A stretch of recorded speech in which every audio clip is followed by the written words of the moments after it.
There are several new developments in the attacks at Fort Hood. To begin with, investigators are still trying to piece together the motivation for the attack. A Fort Hood soldier who's also a Muslim says he's trying to fend off a second attack. Also today, the lawyer for the suspected gunman says Major Nadal Hassan could be paralyzed from the waist down. Hassan told his attorney he has no feeling in his legs. 11 reporter Kevin Reese traveled back to Fort Hood to speak with a soldier who's been talking, writing, and blogging because he's worried about the potential backlash against Muslims.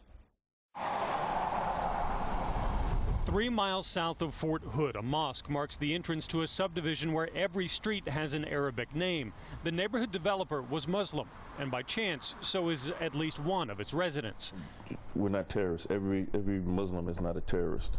Major Guidry is a 19-year Army veteran. He converted to Islam 17 years ago. He served 2 years in Iraq. It's the last week at Fort Hood that makes him worried. You know, what's next? I'm not worried about terrorists. I'm worried about what somebody else thinks of me because I'm Muslim. That's what I'm afraid of.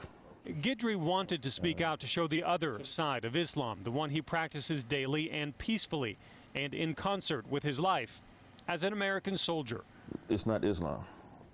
It's not being a good Muslim if you can't just live your life normally from day to day and still do those things that you know in your heart are honorable and right and just.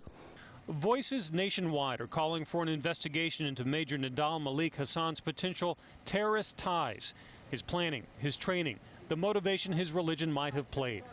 Guidry says it's his years as a soldier, not as a Muslim, that make him believe the stress of a pending deployment, not just a distortion of Islam, led Hassan to his vicious explosion. I'm always aware that the potential for someone to snap is there. As for life now at Fort Hood, he says the men and women on post are soldiering on, Muslims, Christians, and atheists alike, hoping a backlash never comes. I'm a soldier who just happens to be Muslim. My religion has nothing to do with my job. In Killeen, Kevin Reese, 11 News.